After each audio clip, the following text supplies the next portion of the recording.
Frontosa for life here, and as you can see, I'm about to build this stand that can hold your 40-gallon breeders. When you get that, when you capitalize on that dollar per gallon sale these big box pet stores are having. So I'm going to go ahead and build this stand in segments just to speed it up so we're not here all day. It's really simple, it's not that hard, and it takes a short amount of time. So I have my pieces here for the shelving unit. This is the actual unit. I'll put the link here if you're interested in trying to pick one of these up at your local Lowe's department store. I have my directions here. I have my little boost here that's going to help me get through it. And the shelving units right here. Then we'll spin around past the Frontosa tank on over to this is the 40 breed I'm going to be adding to the shelving. And then I have a brand new one in my garage I'll pull out then when I'm done building all this. So I'm going to get busy, and I'll see you guys in a bit. Okay guys, so the first major part is done. I got the rail snapped together. I got the foundation laid, with the particle board. And the particle board is just going to help keep the tank from shifting, keep it straight, keep it, level. Another thing you got to look out for is I tried, you can attach the shelf all the way down here, so I tried to go a few up. You can count 3 to 4 up, put your shelving unit there, and make sure your pieces should look like a light bulb so that the parts actually lay down in here, snap down in here. Now you might need something to gently tap them tighter, but other than that, they will begin to settle. So give me a little bit and we'll keep going. Okay guys, we're back. As you can see, I've removed the marine land stand, and it's a good, nice, sturdy wooden stand, so I will hold on to that. But I have the foundation pretty much built here, and we set the tank down in here. You pretty much cannot put these top 4 pieces on until you actually lift the tank and sit it down in there. So I had some trouble with that. Luckily my son Hunter helped me out, so thank you, Hunter. But now we have that in there.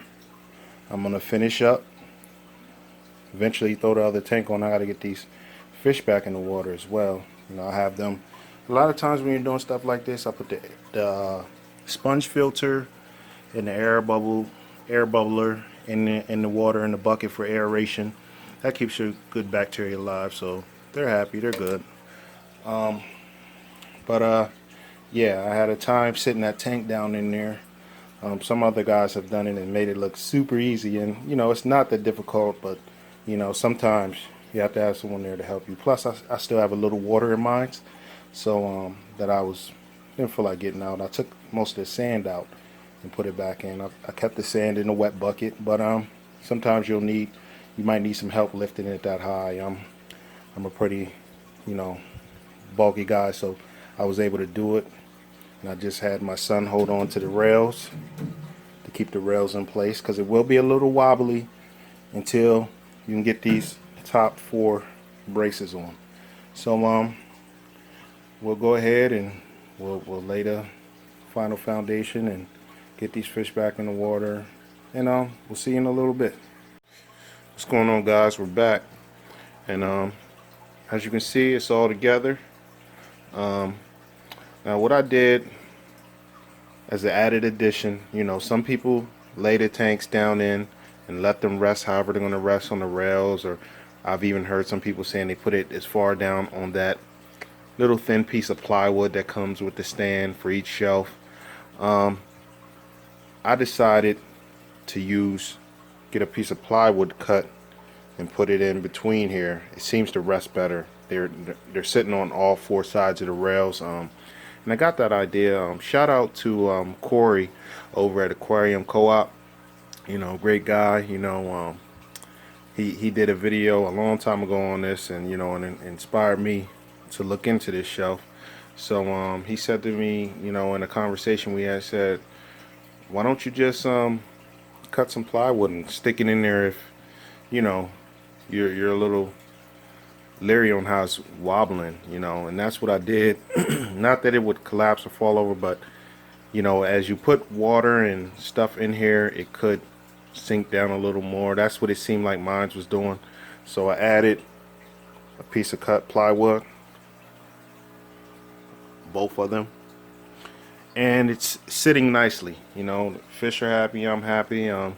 As you can see, I have Aquarium 40 breeders.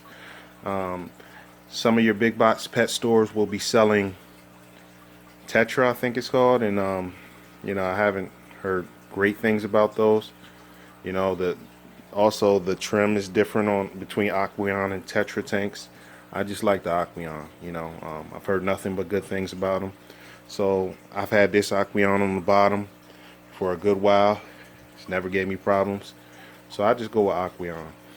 Other than that, guys, it's pretty sturdy. Haven't put any fish in yet. I think I'll save that for another video. But it's what we're looking like here. And as you've seen in the previous video earlier, the previous cut I did, each shelf holds 1,000 pounds. So I'm not worried about anything. 40 breeder, depends on what you put in it, but a little over 400 pounds, you know. Maybe a little more depending on the rock you choose, but you shouldn't get anywhere near 1,000 pounds, you know, depending on what you put in your tank. This is what it is, guys. You know, I hope this build helps you or maybe inspires you to go out, get this stand. Like I said, the link in the description will be below to Lowe's, so you can see if your Lowe's has the stand. I had to go to a Lowe's a little bit away because the one closest to me didn't have the stand in stock, but you can figure all that out by searching on the website for the Lowe's in your area, if you have a Lowe's near you. If not, I mean, you know, they may have an online option to ship it to you. I've seen some people got them shipped. But get in the comment box, guys. Let me know what you think. If you're not subscribed, subscribe. You know, I try to bring you guys great value. This is DIY stuff right here. You know, a cheap way to get a nice double stand for your 40 breeders.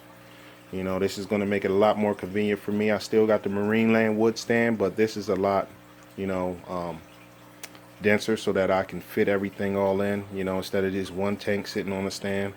So I enjoy it. You know, it don't make no difference to these guys down here, as long as you feed them. But yeah, get in the comment box, guys. Let me know any questions you have about my build, anything, just let me know. I'll share anything I can with you guys to help you do the same. Frontosa for life, signing out.